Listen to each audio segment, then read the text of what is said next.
reflection. The stage image is just a reflection of the things that I loved growing up. Pro wrestling, like I was telling you about, comic books, Halloween, horror movies, and then, you know, had Alice Cooper and Kiss. Mm-hmm. Yeah. That'd be cool. We've warmed up.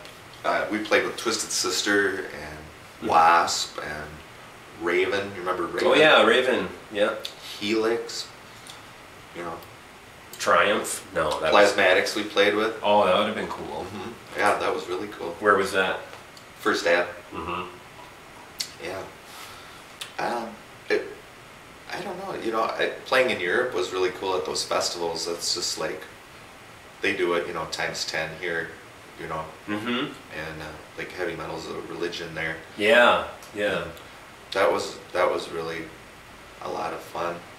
I think just the fact that we keep, every time we put out a new CD and things like that, that always, you know, when you're living it and doing it, and then you stop and look, like, we did a poster and put like all the releases on the margins of the poster. Yeah. And you stop and go, that's a lot of output. Yeah. You know, and thinking that it was 28 years ago that we started, you know, and there's 3 of the original members are in the band right now. Yeah. You know, and I don't know, that always gives me pause sometimes, but I mean, it's just a part of wake up every day and that's what I love and that's what I am, you know. I look forward to listening to Kiss in the car on the way to work, you know, but it's just, I can't imagine not doing it in a way, but then, you know, one day I won't. Mm-hmm. So I think maybe just the longevity is giving me. You could probably relate a lot to the Anvil. Did you see the Anvil? Yeah. Yeah. A lot of parts. Yeah. I mean, actually put a lump in my throat watching it. Yeah, I can imagine. I mean, you don't seem to maybe have the same intensity and expectation that Lips has. But, I love that guy. I mean, did you relate to him in any kind of way as far as that level? Very much so. Kind of emotional. Mm-hmm.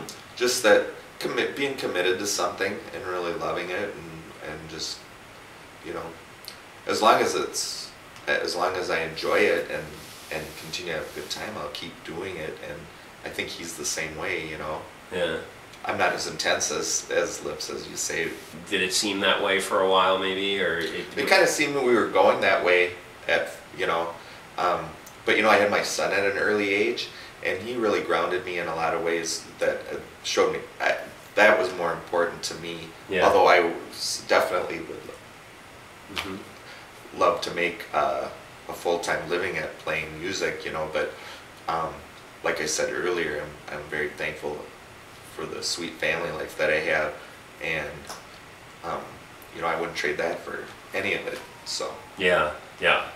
And so I think I thought maybe a little differently than the other guys in the bands who didn't have kids at that point, you know. But sure, you know, you always want to play to a few more people or make a few more bucks sometimes, you know. Yeah. But I really just love it, you know. Yeah. Want it. I love rock so much. I just want to be a part of it, you know. Mm-hmm. Whatever way it can contribute, you know. Yeah.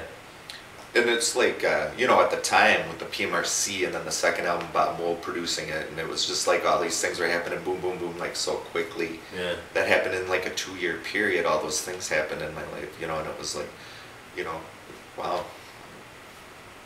Who knows where it's gonna go from here? Yeah. Yeah. Like I say, you know, you want to get your music out to like as many people as you can, and have as many people enjoy it as you intended, you know. Mm-hmm. Maybe in that aspect, being a little frustrated with more of an independent kind of a role. Mm-hmm. But on the other hand, too, I know a lot of people that have gone on and had major label successes, and that, you know, there's drawbacks to that too. You know? Yeah. I've never had anybody tell me what I have to write or how a song should be presented. It's always been the way we wanted it to be. Yeah. You know, and we've been on a label pretty much ever since combat. Mm-hmm. We put out one CD on our own, and the first DVD that came out, we financed that. But other than that, everything else has been on a label. Yeah, I mean, well, being really young, I loved listening to like Gene Autry Christmas album, and have you ever heard that or seen it? It's kind of iconic as far as just Christmas music goes, but we had that as a kid, and the Chipmunks Christmas album, and so those are really early musical memories to me, and I loved them and played them. Got excited for the holiday, playing them up until, and you know, I'm a kind of person that even when I was young, once Christmas is over, though it's over, let's put the tree away and carry on, you know. Go back to being weird. Yeah. Yeah, bring the jack-o'-lanterns back out. Like, how do you reconcile, like, whether you're uber religious or not, like, with the way you were perceived from kind of a religious rite, you know what I mean? Like, yeah. Well, I found them to be very judgmental, and I didn't think that really reflected what true Christianity was really about. I thought the people that treated me that way were kind of a farce, you know, hypocristians. Yeah. So. Do you consider yourself religious or a Christian, or is it just how you grew up? I was raised, you know, Lutheran, and you know, I have a spiritual side in where I what would you say, agnostic. I don't believe every word in the Bible anymore, and I have a lot of questions, but you know, you always seek those kind of things, or at least I do. You know, and I believe that there's a creator, but I just don't believe with all the thing that man has imposed so much upon it that it's bound to be flawed. And so you know, so I'm not like, I don't go to church, and a lot of it kind of annoys me, a lot of the trappings. Yeah. And so, like, you know, this horror stuff, or this sort of like dark, satanic, if you will, whatever thing that you do, it doesn't really have anything to do with religion. You're not trying to respond to any kind of religious. No, if anything, it might have been the other way around. Now, this was written when I was 21, but we had Heaven's Force on this album, and it was, the essence of the song was truly inspired by Star Wars and the Force. And Venom was coming out, and Merciful Fate, and all these bands that were so pro-satanic, and I wasn't, you know, I mean, I think the devil's funny, a great character, but you know, I don't worship him, or I never. And so I thought it was kind of, and this is actually about good conquering evil in the Battle of Armageddon, you know.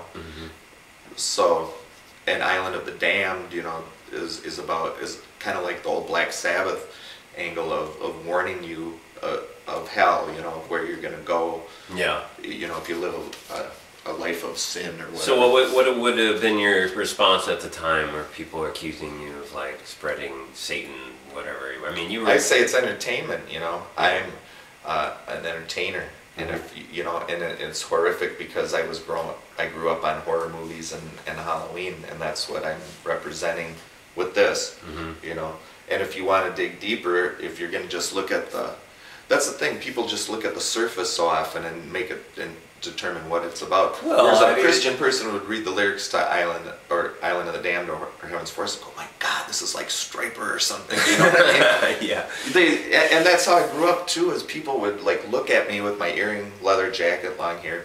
A lot of kids go through this, and just to make a snap assumption of how you are, and I would go work at a nursing home, you know, and take care of elderly people, and it was just like,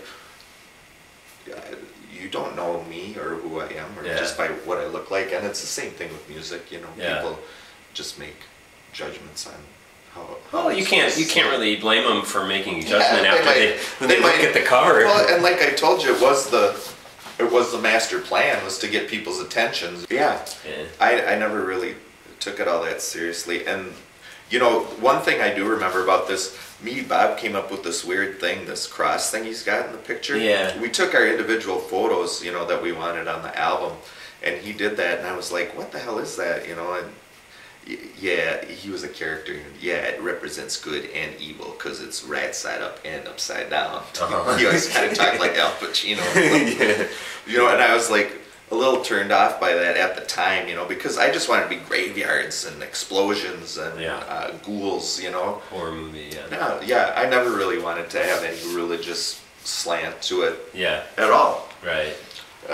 Although some people would say that it's satanic, you know, horror movies and things like that. Well, I just think, you know, those people at the time were just looking for anything to create the argument that they already had about this kind of stuff, and you gave them a lot to work with. Yeah. Well, the funny thing too is, okay, we were treated that way when Rise of the Mutants came out, and then in '96 we put out a CD called Undead Things, where I laying on an autopsy table and my chest is splayed open and there's some surgical scissors attached to it, and we ended up causing this whole controversy again. Was Best Buy tried to ban it because we were going to be distributed through Best Buy at the time. Right. And the Journal of Law magazine. Have you ever seen that, or do you know about that? They actually like wrote a piece about it in our defense. Oh, you know? Right. As like, a legal case. Yeah, and it was just like, and the Pioneer Press and the Star Tribune, and everybody was writing about how that they were going to ban our CD. When you go over in the DVD or VHS section at the time and look through it and find gorier horror movie covers being sold over there, yet our album was, you know, deemed to be like indecent or something, you know. Yeah, so it was funny. It was like almost 10 years later that we were stirring up the exact same controversy with, you know. When you're still writing songs now, what are you writing about that you didn't write about then? Well, this album, for instance, is, and this is a thing, in 28 years, you like we're still doing firsts, you know, like things that we hadn't done before. And we'd never done a concept album before. Oh. And I always had this idea of, because cryptozoology is something that's interesting to me, and as a kid I watched In Search of all the time with Leonard Nimoy and things like that. It always sparked my imagination, and I just thought it would be really cool to do a concept album and have every song be about a different creature within that science of cryptozoology. And so that's the fruits of that. Oh, that's cool.